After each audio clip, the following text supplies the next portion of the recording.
vídeo a gente vai falar sobre trabalho na Itália, mais especificamente daquelas vagas que a gente não precisa ter um italiano assim muito desenvolvido e nem muito currículo assim também para já chegar arriscando. E é claro, eu vou falar alguns cursos e alguns sites que podem te ajudar a conseguir elas.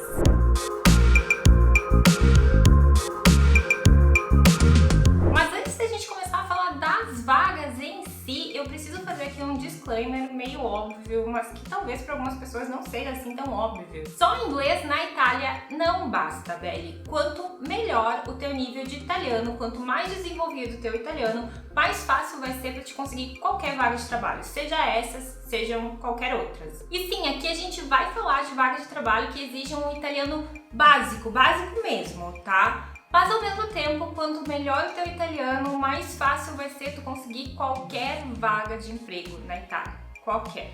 Então assim, ó, capricha no italiano o máximo que der. Mas então já vamos começar aí por uma vaga que o italiano não precisa assim tá tinindo, sabe? Mas que óbvio, tu mesmo assim precisa entender o que as pessoas estão te falando no teu ambiente de trabalho, que é de lava-pratos. Lava-pratos aqui na Itália é um ótimo emprego de entrada, porque assim tu não vai precisar atender público, né? E ao mesmo tempo vai estar treinando o teu italiano, a tua escuta e a tua fala com os teus colegas de trabalho dentro de uma cozinha. E lava-pratos é um tipo de vaga que realmente aparece bastante aí na temporada turística, quando as cidades, né, quando os restaurantes precisam aumentar o seu corpo de trabalho para dar conta da demanda extra. E a profissão de lavapiatti também pode ser encarada como uma porta de entrada aí para o mundo da gastronomia na Itália. A partir dela, tu pode começar a vivenciar então o dia a dia de uma cozinha de um restaurante, seja de um hotel, seja de um restaurante de rua, seja uma cozinha aqui na Itália. E se, como eu falei que lavapiatti não precisa assim ter um inglês super desenrolado, vamos falar agora de uma vaga que exige um pouquinho mais do italiano, que é de garçom ou garçonete. Os camarieri vão obviamente precisar de uma desenvoltura maior aí com o italiano, porque justamente eles vão precisar atender o público. Então sim, tu meio que precisa do básico do italiano. Mas aqui também conta bastante o teu conhecimento em outras línguas, especialmente inglês, francês e alemão. Não foi uma nem duas pessoas que eu conheci com um italiano básico suficiente ali para se comunicar, né, fazer um pedido e tudo mais,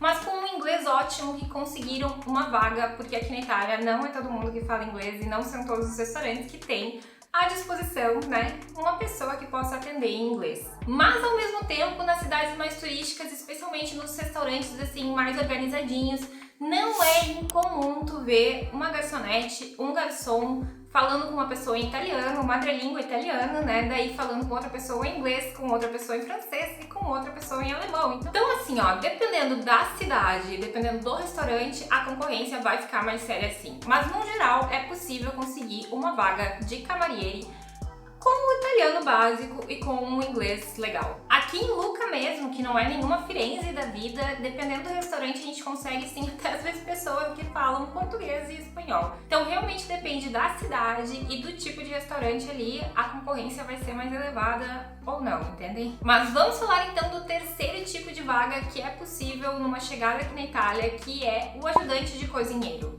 Essa pessoa vai precisar ter um entendimento melhor ali do italiano, já que ela vai precisar, né, seguir ali as ordens do chefe, ela vai dar uma ajudada assim a organizar a cozinha. Então é sim um nível assim um pouco mais desenvolto do troço. Mas se tu tem um italiano básico, tu tem uma boa bagagem no setor de gastronomia, não tem por que tu deixar de te candidatar para uma vaga dessas. É um cargo bem interessante justamente para quem já tem uma bagagem então no setor da gastronomia e busca uma recolocação no mercado italiano. Mas para facilitar a vida, que tu consiga uma dessas três vagas aí em restaurantes, o ideal é que tu faça um cursinho chamado ACAATTP, que é, digamos, as boas práticas sanitárias impostas aqui pela vigilância local, digamos assim. É um curso que não é muito extenso, ele tem aí umas 12 horas de duração, ou seja, geralmente se faz em 2 dias, e é uma exigência, na verdade, da vigilância sanitária aqui da Itália para trabalhadores da área da restauração. Restauração, no caso, que é ristorazione, que daí eu falei o italiano, meio misturando com, né, com o português, vocês me perdoem, é para quem trabalha em restaurante. Mas ainda assim é preciso dizer que tem restaurante assim que contrata pessoas sem esse cursinho, que é obrigatório, né, pela vigilância sanitária, especialmente contratos em nero, que é como se diz aqui, contratos que não são válidos, contratos de boca a boca, assim, para te trabalhar alguns dias lá. E tem outros restaurantes também que acabam te contratando e eles mesmos pagando, né, o ACAATTP, para te poder te profissionalizar. Só que qual é a questão? Se tu tem um currículo que já tem uma KHTP, tu vai acabar sim passando na frente de quem não tem o curso ainda. E para te procurar um bom KHTP, tu pode te dirigir à Câmara de Comércio da tua cidade. Essa instituição geralmente ou tem parcerias com outras instituições, né, que fornecem o AKHTP, ou ela mesma dá um bom curso. E as câmaras de comércio são instituições super respeitadas aqui na Itália, então o AKHTP feitos a partir dela vai ter ali a sua relevância sim, não vai ser um AKHTP desse que tu encontra fácil online por 30 euros na internet, evitem ao máximo fazer isso. E também não é preciso fazer um AKHTP da Le Cordon Bleu de Firenze que custa aí mais de 300 euros. Não vamos exagerar, o da Câmara de Comércio já tá excelente. E vamos passar a falar então dos collaboratori familiari, ou seja, aquelas pessoas que trabalham com famílias aqui na Itália. A primeira dessas profissões é a profissão de badante, que seria mais ou menos um cuidador de idoso em versão italiana. Não que não existam cuidadores de idosos aqui, mais ou menos nos moldes, né, dos cuidadores de idosos brasileiros, que têm uma carga horária, fazem geralmente revezamento, ou então que trabalham, né, em um lugar que cuida de idosos, etc. Mas no geral, quando a gente fala de badante aqui na Itália, a gente está falando de uma profissão muito precarizada. Pessoas que realmente moram na casa dos idosos, assim, 24 horas e que trabalham lá de segunda a domingo e que não tem muitas folgas, às vezes não tem sequer um contrato. Enfim, é bem complicada a situação. E é complicada especialmente porque tu já é um imigrante, tu provavelmente já tá te sentindo vulnerável ali, aí talvez tu não tenha um contrato de trabalho e tu tá te colocando também no teu ofício de trabalho em uma situação super vulnerável, sabe? E é por isso que eu aconselho fortemente quem for procurar vagas de badante exigir sim um contrato de acordo com o CCNL dos trabalhadores domésticos aqui da Itália, que é justamente a normativa, né, que dita as regras aí para esse tipo de profissão. E caso contrário, caso não esteja, né, de acordo com essas regras aí da categoria, infelizmente vai ser um trabalho de muita exploração. E além de badante dentro do COLF, que seria aí os collaboratori familiari, entra também as pessoas que fazem a limpeza doméstica das casas. Neste caso, a limpeza pode ser assim, digamos, diarista, sabe? Uma limpeza esporádica, cada 15 dias, 20 dias, 2 semanas, não sei. Mas também existem aquelas vagas, muito menos do que no Brasil, mas existem aquelas vagas para se trabalhar meio período ou o dia cheio em casas de família. E eu preciso ressaltar que se tem alguém aqui que está numa situação difícil, tanto como trabalhador doméstico ou como badante, o ideal é procurar o Sindicato dei Collaboratori Familiari. Eles podem te dizer como regularizar a tua situação ou sair de qualquer situação desconfortável aí que tu esteja vivendo. Uma outra possibilidade é também fazer babysitter ou pet sitter aqui na Itália. E nesses dois casos, além de anúncios, assim, vocês podem procurar em grupos de Facebook ou no subito.it. Os sites que eu for falar aqui, eu vou deixar aqui na descrição, tá? Então não precisa ficar afobado achando que não pegou o nome do site, depois tu olha aqui embaixo. Tu também pode encontrar vagas no Citly.it, que é um site dedicado só a babysitters, que tu vai lá e faz um cadastro, né? E te coloca à disposição das famílias, ou também tu pode olhar as famílias que estão cadastradas por lá, para entrar em contato com elas e virar babysitter delas. E da mesma forma, só que pro ramo de pet sitter, o site paulshake.it é o ideal, porque ele funciona da mesma forma que o Citly para babysitters, porém para cachorrinhos e para outros animaizinhos de pequeno porte. E agora vamos falar então das vagas ligadas à indústria e aos centros de distribuição. Obviamente essas vagas, né, ocorrem por todo o território nacional, porque todo território nacional costuma ter os seus polos industriais, mas majoritariamente a indústria da Itália está concentrada no triângulo Tomige, que é o triângulo Torino, Gênova e Milão.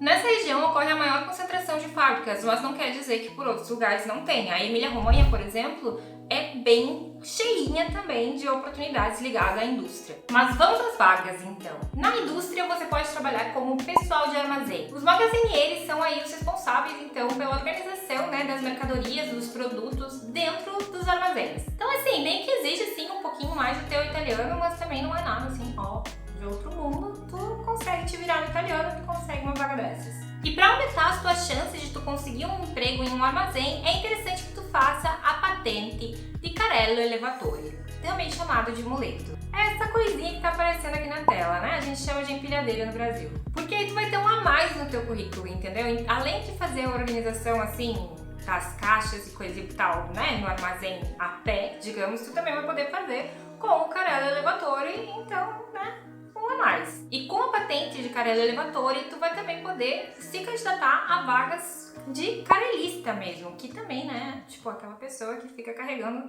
as mercadorias de um lado pro outro, ali com a empilhadeira. E é importante eu avisar também, porque eu não tenho nada a ver com o que vocês fazem no tempo de ócio de vocês, que as pessoas que operam boleto, que operam Carella Elevatore aqui na Itália, elas são submetidas periodicamente a exames, né, testes de uso de psicoativos e de substâncias, enfim, de drogas. E, gente, é meio sem aviso, tá? Então, assim, ó, se tu é chegado, talvez seja uma profissão que tu vai precisar, assim, evitar ou te adequar. E além dessas duas possibilidades que eu acabei de citar no segmento fabril, também é possível tu te candidatar a vagas em linha de montagem mesmo, sabe? Com peças, enfim, trabalhando ali na linha de montagem. Muita gente boa começou na linha de produção de uma fábrica e foi subindo, conseguindo postos mais interessantes. Inclusive pessoas que têm um diploma de alguma engenharia no Brasil e não validaram o seu diploma aqui, mas conseguiram, né, alguns postos aí mais interessantes por terem esse diploma no Brasil, mesmo que não validado aqui, dentro de uma indústria. Então assim, ó, o resumo é que não é para menosprezar nenhum tipo de vaga aqui na Itália, especialmente porque mesmo aquela vaga mais simplinha vai estar fazendo tu melhorar o teu italiano e vai te dando a oportunidade de, né, escalonar e conseguir coisas melhores. E por aí, Beli, qual é a ideia de vocês de trabalho aqui na Itália? Me contem nos comentários e vamos conversar. E pra ti que tem alguma experiência já de trabalho aqui na Itália, também deixe teu relato aqui nos comentários, né? Porque assim o pessoal consegue ler e a gente vai se ajudando. Não deixem de curtir, se inscrever no canal e ativar o sininho, porque assim eu sei que vocês estão gostando dos conteúdos ou não, né? E me segue lá no Instagram também, que daí a gente fica mais pertinho. Até a próxima, Beli!